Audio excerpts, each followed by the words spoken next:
আজকে আমাদেরকে সতর্ক থাকতে হবে। দেশের কোন স্থাপনা ভাঙা যাবে না।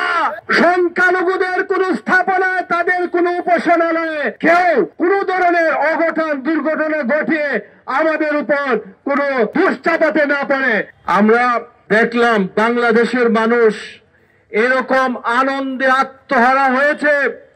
এত খুশি মানুষের আমি 15 বছরের মধ্যে আমরা তো 71 দেখেছি, 75 দেখেছি, 90-এর গণ অভ্যুত্থান দেখেছি, কিন্তু মানুষকে এরকম আত্মহারা, খুশিতে আত্মহারা হতে দেখি নাই।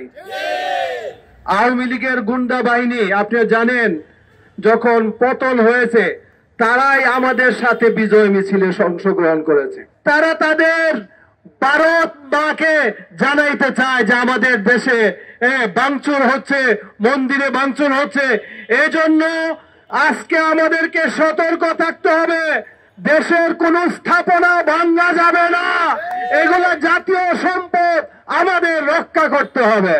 সংখ্যালঘুদের কোন স্থাপনায়, তাদের কোন উপাসনালয়ে যাতে কেউ কোন ধরনের অঘটন দুর্ঘটনা ঘটিয়ে আমাদের উপর কোন দোষ চাপাতে না পারে, সেজন্য আমরা প্রয়োজনে মন্দির পাহারা দেওয়ার ব্যবস্থা করতে হবে।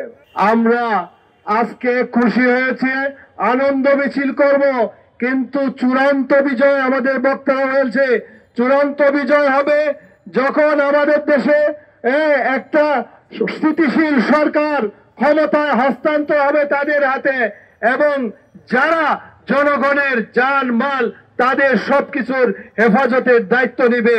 আজকে আমরা আমাদের এই সমাবেশ থেকে বিশেষভাবে সেই সমন্বয়কদেরকে আমরা অভিনন্দন জানাই।